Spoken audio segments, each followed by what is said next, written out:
I've been doing Renaissance Fair since I was 2. It was my parents' hobby before I got into it.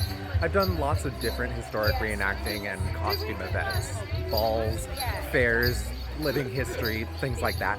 And sometimes something that tends to happen in these communities is you'll pick a fair name or pirate name or some nickname that is the name you go by as your alter ego in these spaces, as like a default version of yourself that tells others and ultimately yourself who you are in this different context.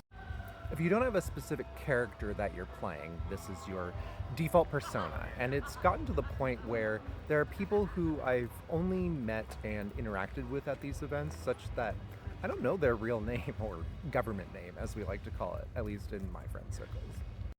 Lots of times it comes from maybe you played a character with that name and it really resonated with you and it was generic enough and you do it regularly enough that you get known for that name, and so you just adopt it as kind of your default nickname. But sometimes people will like choose it intentionally, and I've performed at events and portrayed characters with names, so I wanted a fair name for myself that represented me, and it was kind of like contemplating a tattoo, or choosing like your Steam name, because once I still have my same Steam name from when I was a teenager, because you cannot change your account name once you've made it. You can only like change your display username. So like that, I wanted a permanent moniker that would represent me and can be my nickname for myself in these contexts outside of my everyday experience. Since I was being intentional with it, I thought about the journey I had been on since graduating college and getting married and becoming a father.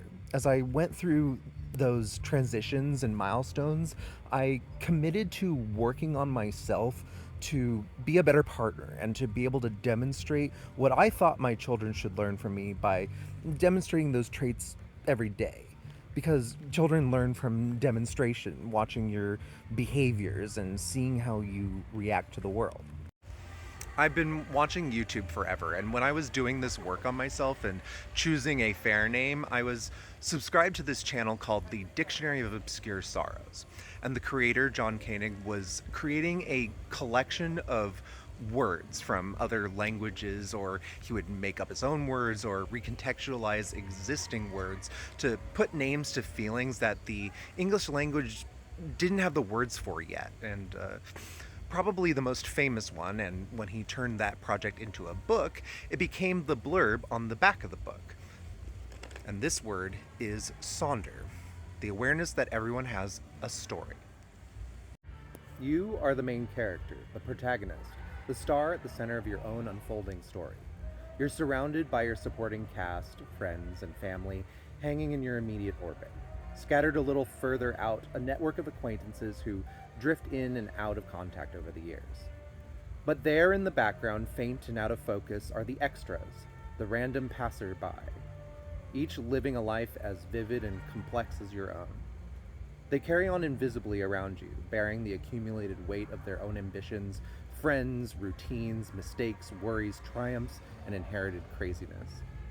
When your life moves on to the next one, theirs flickers in place, wrapped in a cloud of backstory and inside jokes and characters strung together with countless other stories you'll never be able to see, that you'll never know exist, in which you might appear only once, as an extra sipping coffee in the background, as a blur of traffic passing on the highway, as a lighted window at dusk. From the French sonder, to plumb the depths. So that is the word I chose for my fair name when I'm at the Renaissance Fair or doing other costume events like those. My fair name is Sonder. And that has felt incredibly right. And I've only settled into it more as the years have gone on. I respond to it just as quickly as my government name, and it's only a reminder every time someone refers to me to remember what the word Sonder means, and to reinvite that perspective into my life, to remember to be kind and curious and empathetic. I wonder if other people have put that much thought into their own fair names or alternate personas. And if so, I would love to hear more about other people's journeys to discovering their own fair names. Thanks for joining me. Subscribe if you haven't already. Take care, and see you in the next one.